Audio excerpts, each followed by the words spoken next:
Hi, I'm Mac McCarthy and I help people with their breakups. And today I want to touch base on a comment that was made on one of my videos recently.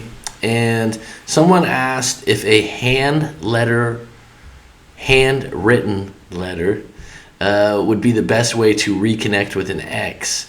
And they said there's a lot of mixed information about this, and what's my view on that?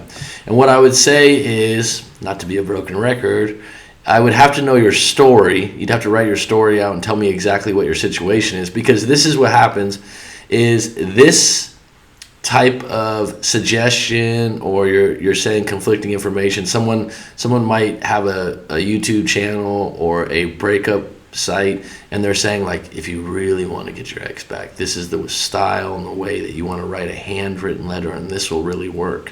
Well, what I'm saying is, I don't know if it would have a better chance of working, because none of these things, I'm going to repeat this a lot, are guarantees. A lot of times we're all looking for that secret sauce, that thing that's going to work, that certainty. And if you're going to take something like a handwritten letter, well, then I need to know what happened. I need to know probably your age group, because there's a large faction of society now that, your millennials and your people and the people in their mid-20s that don't even write anything in hand, so they wouldn't find the value in it.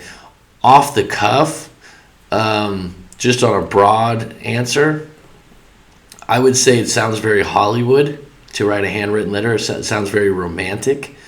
So if you had that kind of a relationship, or your partner really responds to thoughtfulness and is a very sensitive and romantic type person, then that might be a way to reconnect with them better. But if they're not like that, and you're hoping that you're going to connect that side to them, that probably won't work. And the reason why you're writing the handwritten letter is why.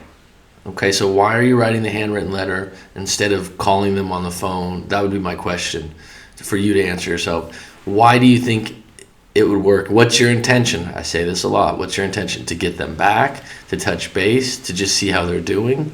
And if you address a letter to them, why would you be addressing a letter to them? Or do they live far away?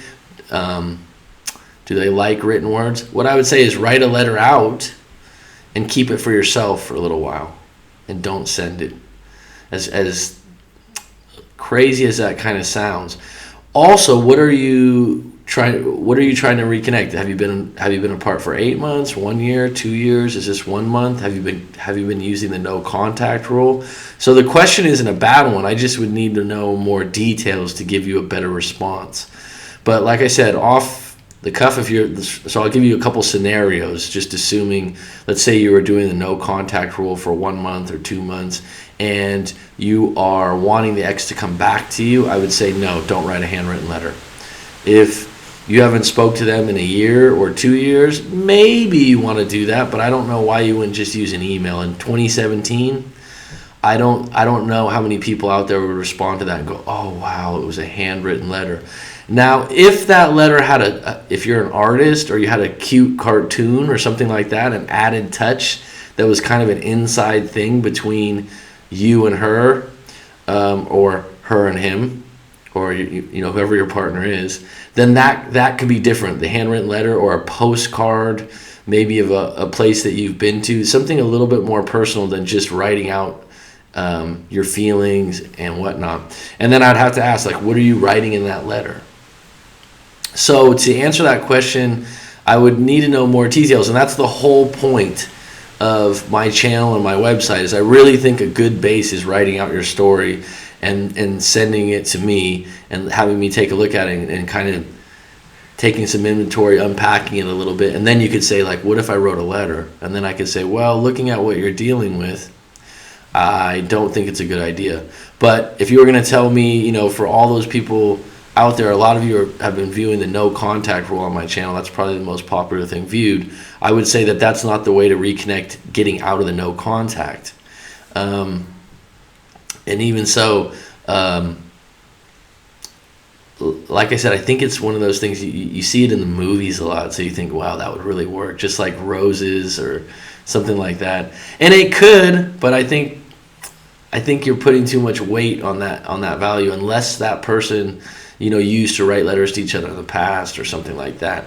And the thing is, when you write that letter,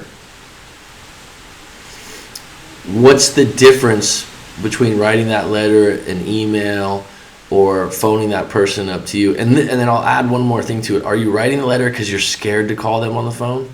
I'm not saying the person that asked me this question, that's your case, but I'm just wondering, is that a way to feel things out, and then if they respond to you immediately, you didn't have to call them? Because if you're scared to call them on the phone, then it's going to hurt if they don't respond to your letter, and you're going to, I talk about this a lot, you're going to go back to ground zero. So, but I would say the one time, or off the top of my head, looking at this and not knowing your story or what's going on, I'm really thinking about this right now. If it's been like 8 months, a year, or 2 years, and you wrote a letter, okay, but what's your intention letter? Are you going to get them back? Or are you going to tell them how much you love and miss them? Just always be prepared for what could happen if they don't respond the way the movies responds, right? So write out your story, write out your intention behind the letter, write out the letter maybe, and then read it to yourself. And then don't send it right away.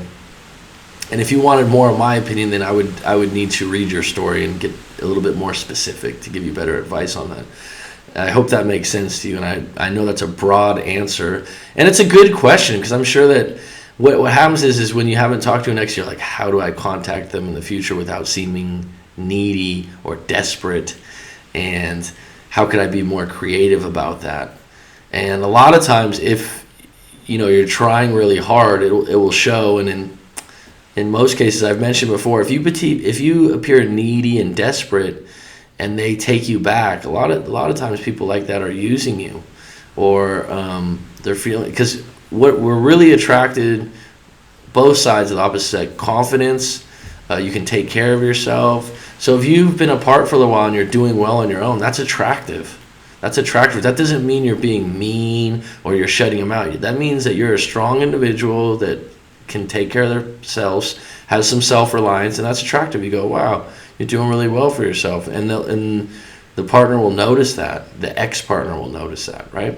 So I hope that helps you. If you wanted some further information, write mac.com, or you can email me directly at coachmacmccarthy coachmacmccarthy@gmail.com. Hope that helps you. Bye-bye.